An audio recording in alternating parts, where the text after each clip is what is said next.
Ambassador John Harrison stood in the massive crystal hall of the Galactic Council on Nexus Prime. The building stretched up so high that clouds formed near the ceiling. Around him floated, crawled, and walked beings from across the galaxy. The Zephyrians looked like living light trapped in glass boxes. The Korath were big lizard people with sharp teeth who hissed when they talked. The hive mind bugs clicked their jaw parts and moved in perfect groups. John wore his best Earth diplomatic uniform, the dark blue one with gold trim that made humans look official. Next to him stood Captain Lessa Murphy in her military dress uniform. She had fought in 3 wars defending human colonies in space. Her face showed no emotion, but her hands stayed close to where her weapons would be if she carried any here. Council speaker was called Vexstar. It was a being made of pure energy that lived inside a floating crystal shape.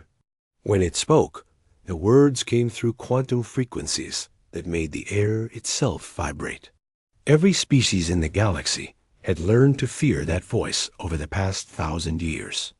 The request from the species called humanity for a seat on this council has been reviewed, Vexstar announced. The crystal shape pulsed with different colors. As it spoke, "We have spent many months studying your people and your actions." Lisa felt her jaw muscles tighten. She remembered the battles against the Void Reapers, those nightmare creatures that ate entire star systems. She remembered pulling Altarian refugees from burning ships while the council debated whether to help them. She remembered the human soldiers who died protecting council worlds while the council argued about proper procedures. "Our decision is final," Vexstar continued, and the hall went quiet. "Humanity is rejected from membership in this council." The words hit John like a physical blow, but his diplomat training kept his face calm. Around the hall, alien beings began making their species versions of happy sounds. The Korath hissed louder. Several smaller species waved their arms or tentacles or whatever they had in celebration. Vexstar was not finished. "Your species shows too much violence. You expand too fast. You refuse to follow proper authority. These traits make you unsuitable for civilized governance." One of the bug creatures, named Counselor Zethrak, stepped forward. It was huge, the size of a small building, with razor-sharp claws and compound eyes that reflected light in disturbing ways. "Civilized species do not solve problems with weapons," it said through its translator device. "They bring disputes to this council and wait for proper judgment." Lisa found herself speaking before she could stop herself. "Even when that judgment comes too late to save lives?" "Captain," John warned quietly, but she continued.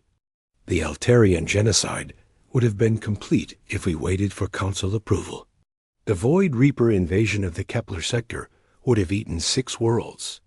How many civilizations are alive today because humanity acted when the council was?" "Still talking?" Vexstar's energy field turned angry red. "This is exactly the arrogance we speak of. Humanity believes it knows better than beings who have governed the galaxy for thousands of years. You act first and apologize later, if you apologize at all." John stepped forward, trying to save the situation. "We request a formal review period. Allow us to demonstrate our worth through. The decision is final." Vexstar cut him off with a sound like breaking glass. "Humanity is denied membership in the Galactic Council. Furthermore, Earth and all human colonies are restricted to their current star systems. Any expansion beyond your present borders will be considered an act of war against Council authority." The silence that followed felt like death itself. Lisa watched alien faces turn toward them with expressions she recognized from battlefields. Some looked smugly satisfied. Others showed open hatred. A few seemed almost hungry, like predators watching wounded prey. The humans had come here hoping to join galactic civilization as equals. Instead, they were leaving as marked enemies. John nodded slowly, his diplomat mask never slipping. I understand the Council's position. I will communicate your decision to Earth immediately." As they walked through the enormous corridors toward their shuttle, Lisa finally spoke. "Sir, they just made us galactic outcasts. They're treating us like criminals." "I noticed, Captain." John's voice was carefully neutral, but she heard something underneath it that made her blood run cold. "What do we do now?" John stopped walking and looked back at the crystal towers of the Council complex. For just a moment, his careful diplomatic expression cracked. What Lisa saw underneath was not anger or hurt feelings. It was the cold, calculating look of a species that had just been badly underestimated. "Now, Captain Murphy, we go home.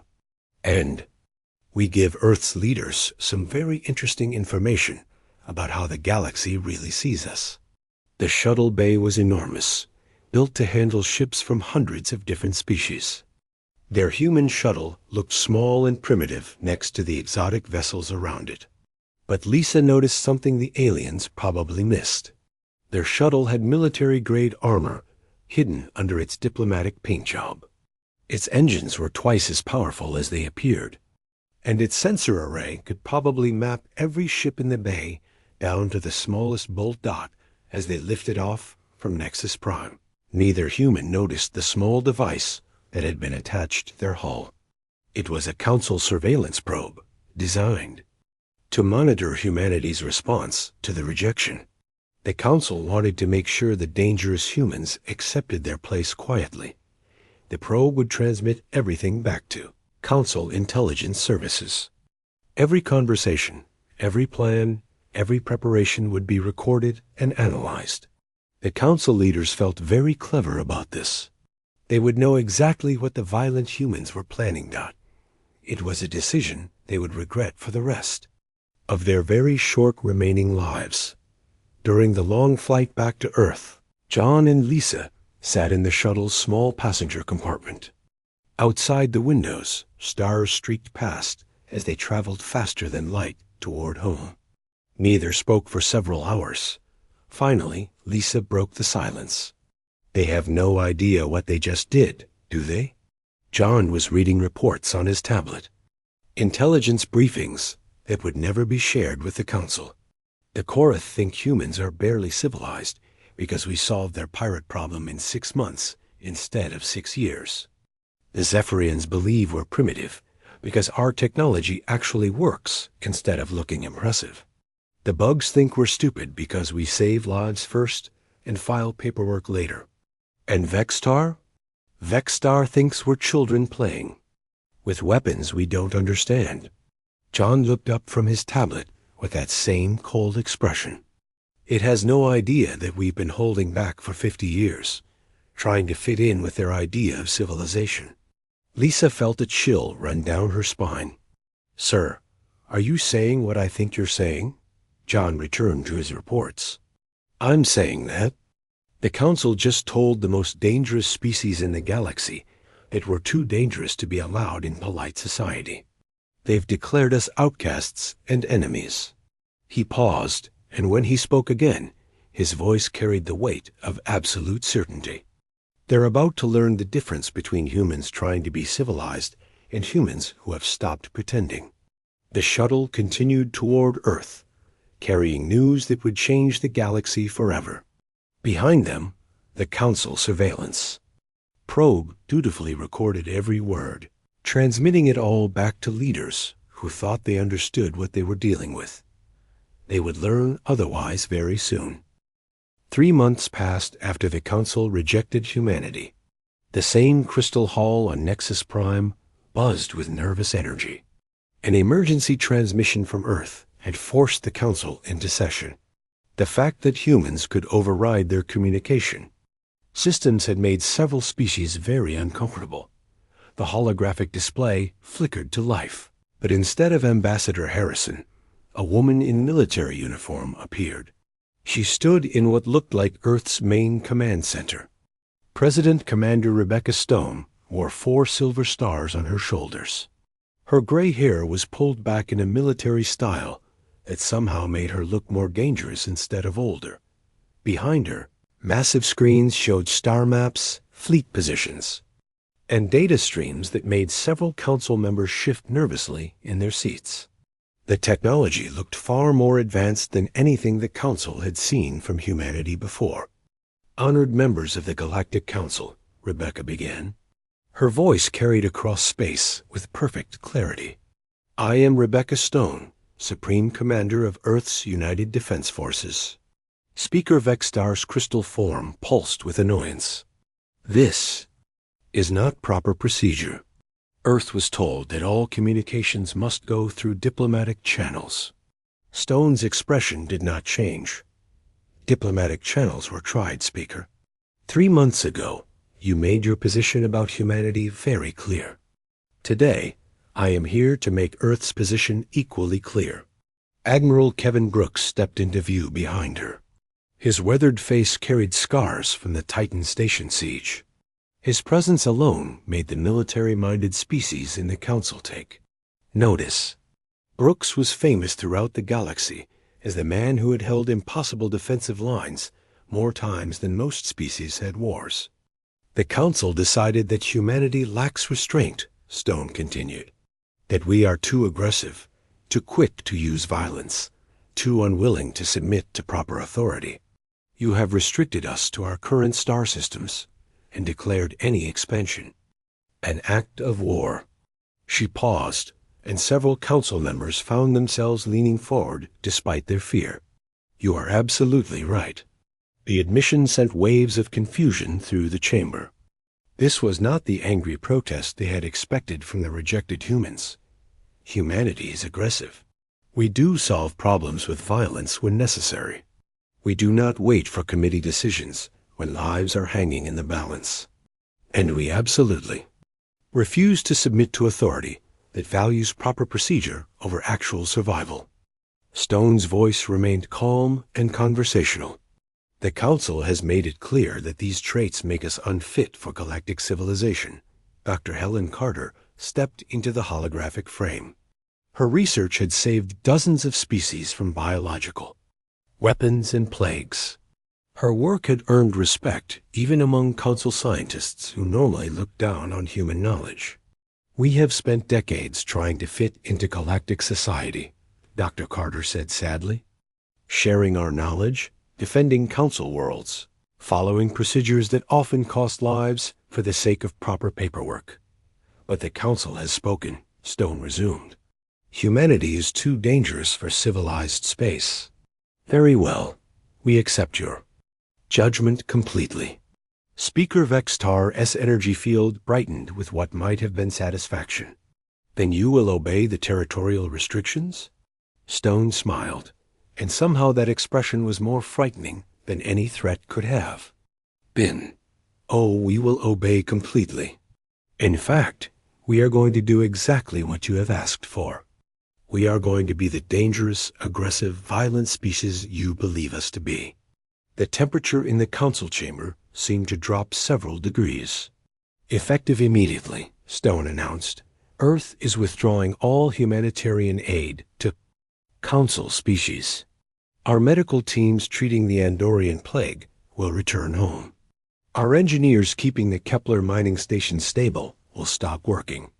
Our defense fleets protecting Council trade routes will pull back to human space." Admiral Brooks stepped forward. "All technology sharing agreements are ended. All joint research projects are stopped. All mutual defense pacts are canceled." His voice carried the weight of final judgment. The Council wanted humanity to know its place. Consider the lesson learned. Councillor Zethrak's jaw parts clicked frantically. "You cannot simply abandon your responsibilities to whom?" Stone interrupted. "You have made it clear we are not part of galactic civilization.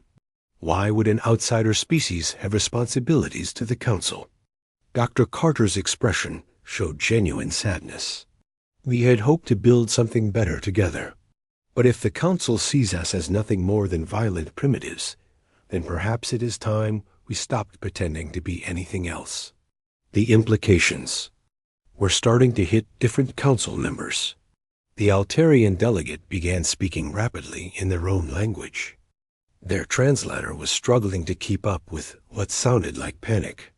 The Kepler station representatives were already trying to access their emergency communication systems. "There is, however, one final courtesy we will extend," Stone said. Her tone shifted to something that made veteran warriors in the council chamber reach for weapons they were not carrying. "A warning, as fits the dangerous species you have labeled us." The star charts behind her changed, showing the vast network of trade routes, defense grids, and supply lines that connected council space. Red markers began appearing at key points. These were locations where human technology, human workers, or human protection had become necessary for galactic infrastructure. "You have 7 days to make alternative arrangements," Stone announced.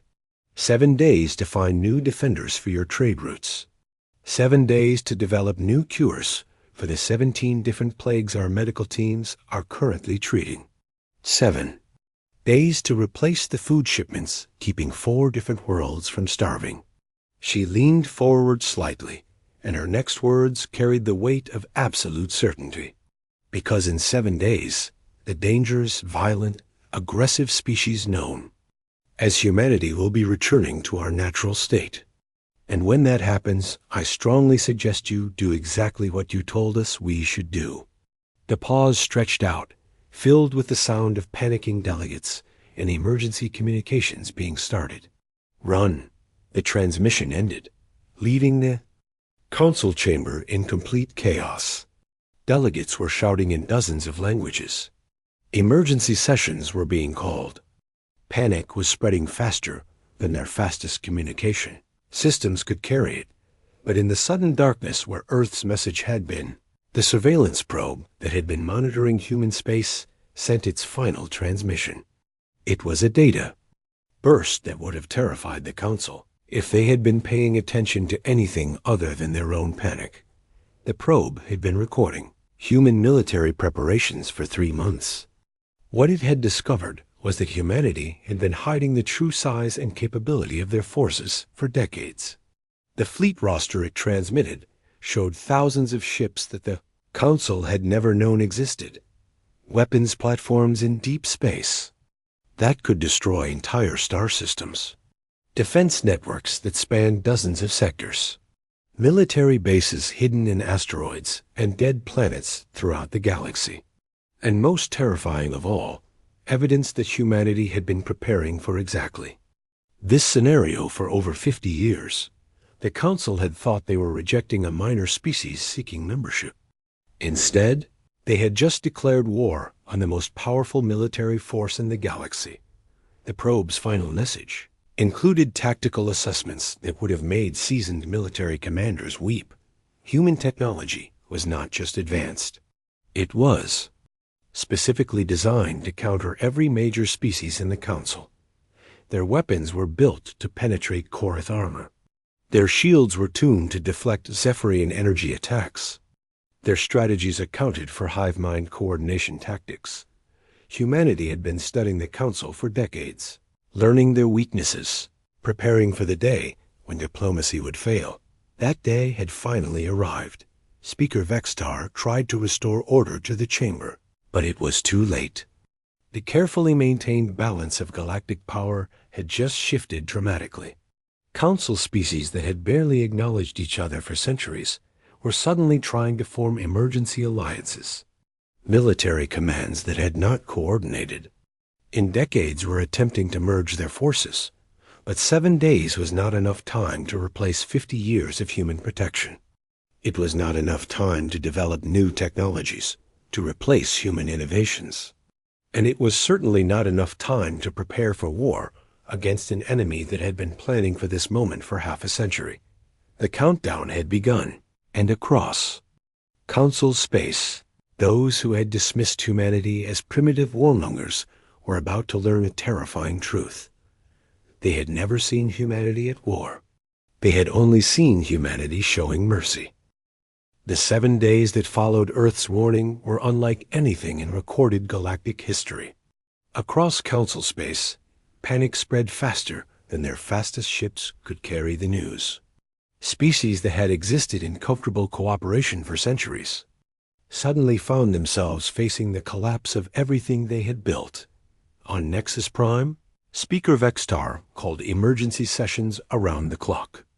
The massive crystal chamber that usually echoed with measured debate and careful discussion now rang with the sounds of desperation. Species that had barely spoken to each other for decades were suddenly forming hasty alliances and sharing resources. With an urgency born of pure terror, Lieutenant Colonel Danny Wright stood on the observation deck of Earth's orbital command station, watching the steady stream of ships leaving the Sol system. Each vessel carried human personnel being pulled back from Council space. Doctors, engineers, teachers, researchers, and countless others who had spent decades working to integrate humanity into galactic society. "Latest reports, sir, Sergeant." Maya Collins handed him a datapad. Her expression was grim. "The Kepler mining stations are already showing structural problems without our engineering teams. The Altarian medical crisis has spread to 6 more worlds. And the pirate raids along the Outer Rim have increased by 300% since our patrol fleets pulled back." Wright nodded, watching a hospital ship dock with the station. Dr. Patricia Lee emerged from the airlock, her medical uniform stained and her face showing exhaustion. She had spent 5 years developing treatments for Zephyrian nerve disorders, work that had saved millions of lives. "How bad is it out there, Doc?" Wright asked. Lee pulled off her surgical cap, revealing hair that had gone gray too early. "Bad and getting worse. We had 37 different species-specific medical programs running. Most of them were the only thing standing between entire populations and death." She looked out at the stars with tired eyes. The Council never bothered to learn how their systems actually worked. They just let us handle everything. 3 decks below, Admiral Nancy Foster was holding what would be the final briefing for human forces in Council space. The officers in. The room represented every branch of Earth's military, and their faces showed the weight of very difficult decisions. "The withdrawal is going according to schedule," Foster announced. "All humanitarian missions will be finished within 48 hours. All defensive positions will be abandoned within 72 hours. All technical support will stop in 96 hours. Commander Paul Anderson, recently returned from the Vega sector, raised his hand. "Admiral, what about the civilian populations we are leaving behind? The colonies that asked for our protection?" Foster's expression was like stone.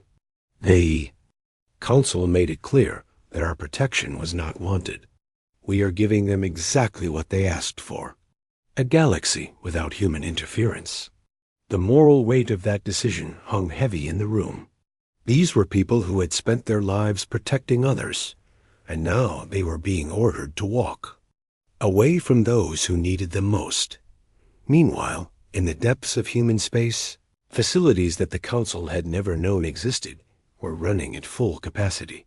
The Cheyenne Mountain complex had been expanded far beyond its original size. Its quantum computers were processing battle plans that covered entire sectors of space. The Titan shipyards, hidden in the asteroid belt, were building ships 24 hours a day for the first time in decades. General Tony Martinez stood before the largest holographic display ever built, watching real-time intelligence feeds from across the galaxy. The surveillance networks that humanity had quietly installed during their decades of humanitarian work were providing unprecedented visibility into Council space. "Sir," reported Captain Janet Brooks, Admiral Brooks' daughter, "and every bit as capable as her father, we are tracking massive fleet movements. Looks like 17 different species are trying to coordinate their defenses." Martinez nodded grimly. "And how are their preparations going?" "Poorly, sir. Most Council species have not fought a real war in centuries. Their tactics are centuries out of date, their coordination is terrible, and they are still trying to fight by committee." She paused, checking her data. Sir, they are not just unprepared for war with us. They are not prepared for war at all. The irony was not lost on anyone in the room.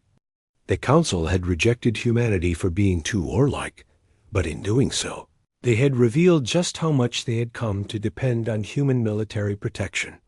On day 5 of the countdown, the first cracks began to show.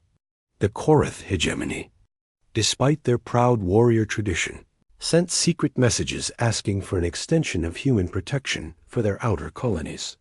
The Zephyrian Collective, facing the collapse of their medical system, offered unprecedented access to their quantum research in exchange for continued human aid. But Earth's response was the same. Every time, the Council had made their decision, and humanity would respect it completely. By day 6, 3 different species had experienced complete system failures in critical infrastructure. The Outer Rim was in chaos as pirate fleets, no longer afraid of human patrols, began raiding with complete freedom. And in the depths of space, something else was stirring. Old enemies that had been held back by human strength were beginning to test the edges of Council territory. President Commander Stone stood in her private office, looking down at the Earth below.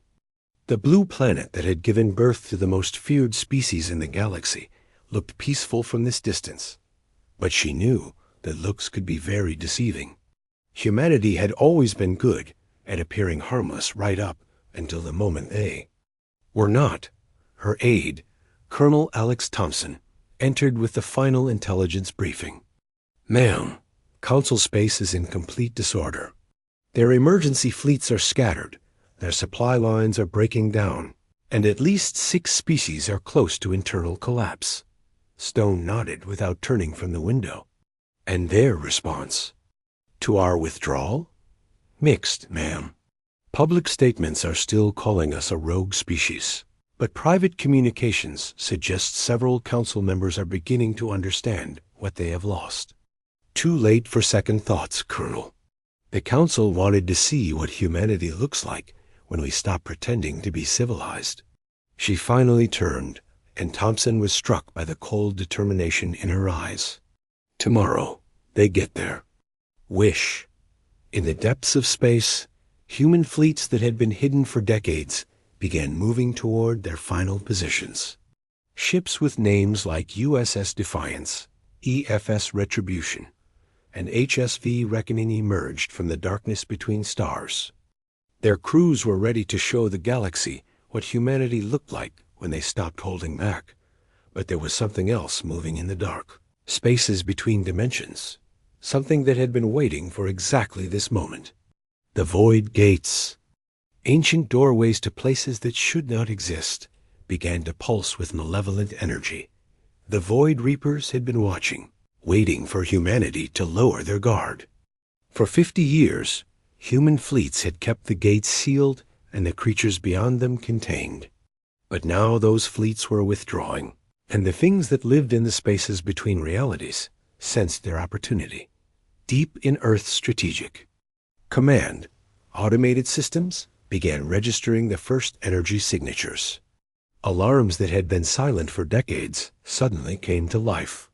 The quantum sensors that monitored the void gates were detecting massive disturbances. Ma'am, Colonel Thompson's voice was tight with fear. We are getting readings from the outer rim gates. Something big is coming through. Stone's expression did not change. Right on schedule, ma'am. The Void Reapers, Colonel. They have been testing our defenses for decades, waiting for a moment of weakness. Now that humanity has pulled back from the outer rim, they are making their move. But ma'am, innocent people will die. Entire civilizations could be destroyed. Stone's face showed no emotion. The Council made their choice, Colonel. They decided they did not need humanity's protection. Now they will learn what the galaxy looks like without it. The countdown had reached its final hours, and across Council space, those who had dismissed humanity as primitive warmongers were about to face something far worse than human aggression. They were about to face the things that human aggression had been protecting them from. Day 7 arrived not with celebration, but with silence that felt like death itself. Across council space, the absence of humanity was felt like a missing heartbeat. Communication networks struggled without human-designed quantum relays. Medical facilities went dark as treatments developed by human researchers failed without proper maintenance. Defense grids that had protected civilized space for decades powered down one by one as human technicians completed their withdrawal. Admiral Gary Phillips stood on the bridge of the EFS Sovereign, humanity's newest and most advanced warship. Around him, the largest fleet ever assembled by any single species waited in the darkness between stars. The ships stretched beyond what the eye could see, their crews representing the final evolution of human military power. Status report. Phillips commanded. Commander Rita Jackson, his tactical officer, checked her displays. All fleets report ready, sir. Thor Group is positioned at the Kepler Junction. Hammer Group has the Vega approach locked down. Anvil Group controls the Centauri trade routes. Phillips nodded, his weathered face showing no emotion. And the Council's response? Scattered and disorganized, sir. They are trying to coordinate 17 different fleet commands with 43 different tactical systems. Most of their ships have not left port in decades. On the planet Nexus Prime, Speaker Vexstar pulsed frantically as reports flooded in from across Council space. The crystal being had never experienced anything like panic in its 3-century lifespan, but the past week had taught it new depths of fear. Status of the outer colonies? It asked. Counselor Zethrock's jaw parts clicked with distress. The Altarian plague has spread to 12 worlds. Without human medical help, we are looking at a 90% death rate. The Kepler mining stations have begun breaking down completely, and the pirate raids. The insect's translator struggled with what might have been a sob. 4 entire star systems have been overrun. Around the chamber, the assembled council members were discovering the true cost of their rejection. Species that had existed under human protection for decades were falling apart without that shield, but the worst was yet to come. Sir, Captain. Jackson's voice carried new urgency. We are detecting massive energy signatures. Something is coming through the Void Gate. Phillips felt his blood turn to ice. The Void Gates were ancient artifacts, doorways to spaces between dimensions where things existed that should not exist. Humanity had spent 2 centuries keeping those gates sealed and the things beyond them locked away. Confirmation? He asked. Positive. Sir, 3. No. 5 distinct signatures. Council sensors are going offline across the sector. The Void Reapers were returning. In Earth's Strategic Command, President Commander Stone received the alert with grim satisfaction. Right on schedule, she said quietly. Colonel Thompson looked confused. Mom, the Void Reapers, Colonel. They have been testing our defenses for decades, waiting for a moment of weakness. Now that humanity has withdrawn from the outer rim, they are making their move. But Mom, innocent people will die. Entire civilizations could fall. Stone's expression did not soften. The Council made their choice, Colonel. They decided they did not need humanity's protection. Now they will discover what the galaxy looks like without it. Back on Nexus Prime, the Council chamber erupted in chaos as the first reports of the Void Reaper attack arrived. These were not the organized pirate raids or system failures they had been dealing with. This was a threat to all life in the galaxy. We need immediate help. Counselor Yaratel of the Altarian Collective transmitted desperately. Our outer worlds are under attack by entities our weapons cannot even touch. Where are the human fleets? Demanded Representative Kolroth. They must respond to this threat. Speaker Vexstar energy field dimmed. The humans have withdrawn from council space. They are under no duty to help us. Then we will demand their aid. Several voices called out at the same time. It was Counselor Zethrak who spoke the truth that none of them wanted to face. With what authority? We rejected them. We declared them unfit for civilization. We restricted them to their own systems. Why would they listen to us now? The silence that followed was broken by an incoming transmission. The holographic display activated, but instead of Earth's command center, it showed the bridge of a human. Warship. Admiral Phillips' scarred face filled the chamber, his expression as cold as carved stone. Honored council members, he began, his voice carrying across space with perfect clarity. We have detected the Void Reaper attack. We are aware that several council worlds are under assault. Hope flickered in alien eyes across the chamber. We are also aware that the council declared humanity too dangerous and aggressive for civilized space. That you restricted us to our current territory and threatened to treat any expansion as an act of war. The hope began to die. Therefore, in accordance with council directives, humanity will not be expanding into council space to engage these threats. We will not be deploying our fleets beyond our territorial boundaries. We will not be providing military assistance to species that have made it clear our assistance is unwanted. Admiral, please. Speaker Vextar's transmission was desperate. This is a threat to all organic life. Surely, this is exactly the kind of situation where humanity's aggressive nature and willingness to use violence would typically force us to action, Phillips interrupted.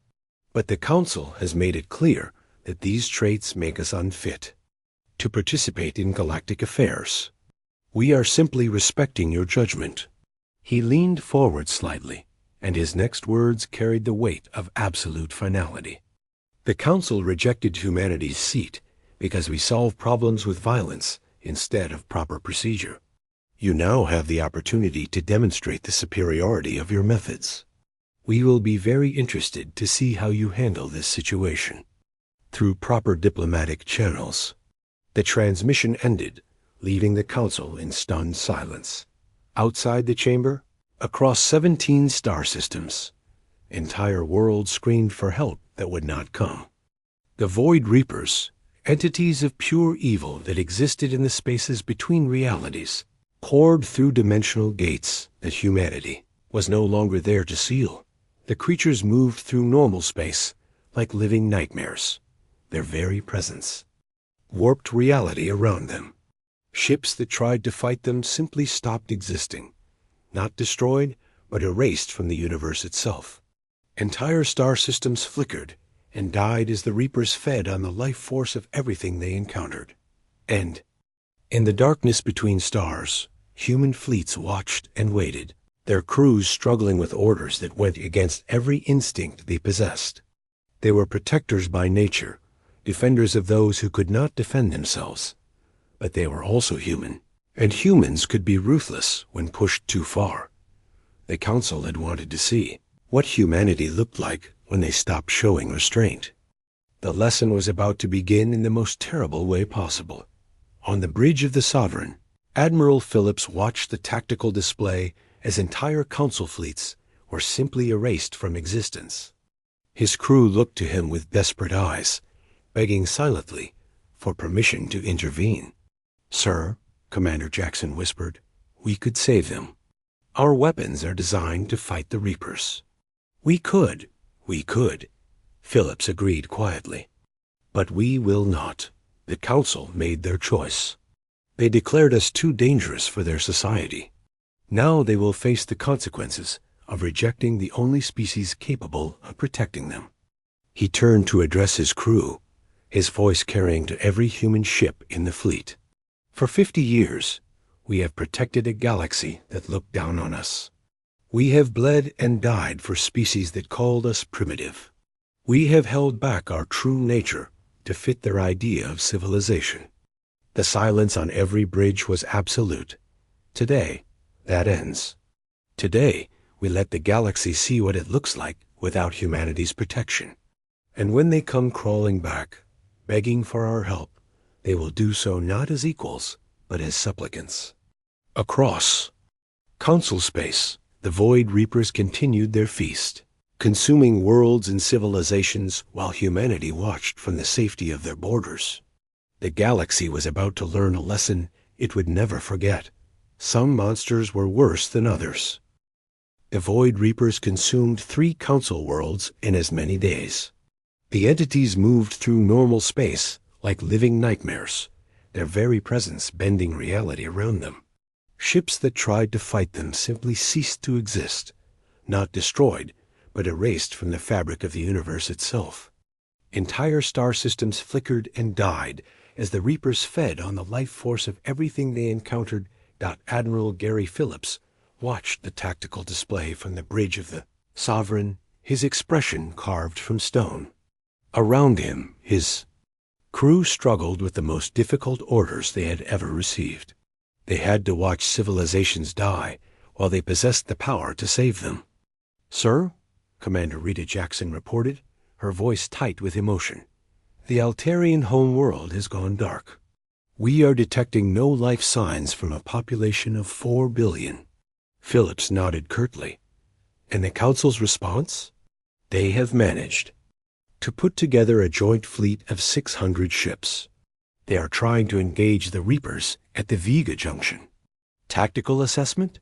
Jackson checked her displays, her face pale. "Sir, their fleet doctrine is 800 years out of date. They are approaching the Reapers like a normal enemy. They do not understand what they are facing. The Void Reapers were not simply aliens with advanced technology. They were something far worse. They existed partially outside normal reality, making them nearly immune to conventional weapons. It had taken humanity 2 centuries of bitter warfare to develop the exotic weapon systems necessary to fight them effectively. "Time to engagement?" Phillips asked. 17 minutes, sir. 17 minutes until 600 ships and their crews would discover that courage and determination meant nothing against entities that could rewrite the laws of physics. On Nexus Prime, Speaker Vexstar pulsed with desperate energy as reports flooded in from the fleet. The crystal being had never imagined that its rejection of humanity would lead to this. The potential extinction of galactic civilization itself. "Status of the joint fleet?" it asked. Counselor Zethrock's jaw parts clicked with distress. "They are in position, but Admiral Kethver is requesting immediate technical support. Their weapons are having no effect on the Reaper entities." "What about the defensive measures the humans put in place years ago? The quantum resonance barriers?" "Offline," came the devastating reply. "The human technicians took the control codes with them when they left. We cannot activate any of the systems they built." The irony was crushing. For decades, the Council had allowed humanity to strengthen their defenses, never bothering to learn how the systems actually worked. They had been content to benefit from human protection while dismissing human capabilities. Now, those same systems sat useless while their creators watched from beyond Council space. The tactical display in the Council chamber showed the joint fleet's approach to the Void Reapers. 600 ships representing 17 different species. Their crews, united in desperate courage, moved toward an enemy they could not understand. The first ships made contact with the Reaper entities at 1437 Galactic Standard. Time at 1438. Half the fleet simply vanished. The survivors broke formation in panic, their commanders screaming orders that made no sense against an enemy that existed partially outside reality. Energy weapons passed harmlessly through the Reaper's shifting forms. Kinetic projectiles were absorbed into dimensional voids. Nuclear warheads exploded without effect against entities that fed on the fundamental forces of the universe. By 1445, only 73 ships remained, fleeing in terror toward the inner systems. In Earth's Strategic Command, President Commander Stone watched the massacre with carefully controlled emotion. Around the command center, her staff struggled with the same moral conflict that was tearing at humanity's military leadership. "Ma'am," Colonel Thompson reported, We are receiving desperate transmissions from 17 different council species. They are begging for immediate help. Stone's voice was steady. Our response? Standard reply, ma'am. Humanity is respecting council directives and remaining within our territorial boundaries. And the Reapers? 3 more worlds consumed. The entities are spreading toward the inner systems. At their current rate of expansion, they will reach the core worlds within 48 hours. Stone nodded, her face showing nothing of the turmoil beneath. Estimated casualties if they reach the core worlds? Conservative estimate? 200 billion sentients across 12 species. The weight of those numbers hung in the air, like a death sentence. 200 billion lives that could be saved if humanity abandoned its principled stance and intervened. 200 billion. Beings whose only crime was being governed by leaders too, proud to admit their mistakes. The communication board lit up with incoming transmissions. Not from the council leadership, but from individual worlds begging for help. Children's voices mixed with those of the elderly. Scientists and farmers and teachers all united in desperate pleas for salvation. Stone listened to each message, her expression never changing, her resolve never wavering. The council had made their choice. Now they would live with the consequences. At 1622 Galactic Standard Time, something unprecedented happened.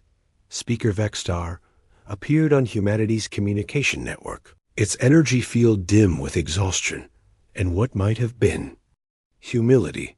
The proud crystal being that had rejected humanity's application now floated before them in obvious desperation.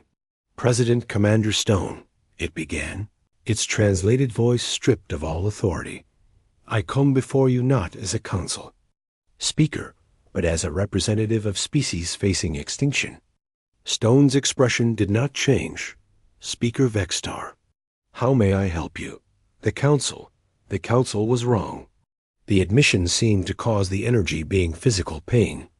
We were wrong about humanity, wrong about your nature, wrong about your intentions, wrong about your value to galactic civilization.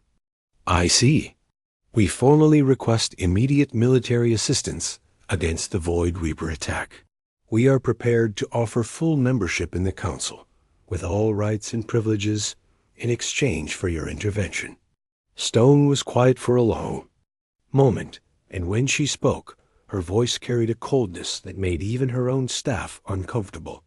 Let me understand, Speaker. When humanity requested a seat on the council through proper diplomatic channels, you rejected us as too dangerous and aggressive. But now that you face extinction, you are willing to grant what you previously denied. Yes, the simple word carried the weight of absolute defeat. I am afraid it is unacceptable, Speaker. The silence that followed was broken only by the sound of alien despair from across the communication link. However, Stone continued, there is an alternative. Hope flickered in Vexstar energy field. Unconditional surrender. The words hit the council chamber like a physical blow. Across the communication link, alien voices erupted in shock and outrage. The council will dissolve itself immediately, Stone continued, her tone conversational. All member species will submit to Earth's protection under terms to be determined by humanity. There will be no negotiation, no conditions, no reservations. Complete and total surrender of all governmental authority to human administration. That is not governance, Vexstar protested weakly. That is conquest. Stone smiled, and the expression was terrible to see. The council rejected humanity because we solve problems with violence instead of proper procedure. You now have a choice, Speaker. You can maintain your principled stance and face extinction through proper diplomatic channels, or you can accept the protection of the violent, aggressive species you deemed unfit for civilization. She leaned forward slightly, her next words carrying the weight of absolute finality. But understand this, we will not pretend to be something we are not anymore. We will not apologize for our nature or seek approval for our methods. We are exactly what you said we were: dangerous, aggressive, and unwilling to submit to authority. The pause stretched across light years, filled with the sound of dying worlds and fleeing populations. The question, Speaker Vextar, is whether that makes us your enemies or your saviors. You have 1 hour to decide. The transmission ended, leaving the council in chaos. But in the darkness between stars, human fleets began moving toward their final positions. Ships that had waited decades for orders finally received them, their crews preparing to do what they had always done best: protect those who could not. Protect themselves, whether those beings wanted that protection or not. 50-7 minutes later, Speaker Vextara's surrender came through on all channels. The Galactic Council formally dissolved itself and placed all member species under human protection and administration. 3 hours after that, the largest military force in galactic history emerged from the darkness and began the systematic extermination of the Void Reaper incursion. The galaxy had a new government, and it wore a human face. The Council had been right about one thing: humanity was dangerous, aggressive, and unwilling to submit to authority. They had simply been wrong about whether those were good things or bad things.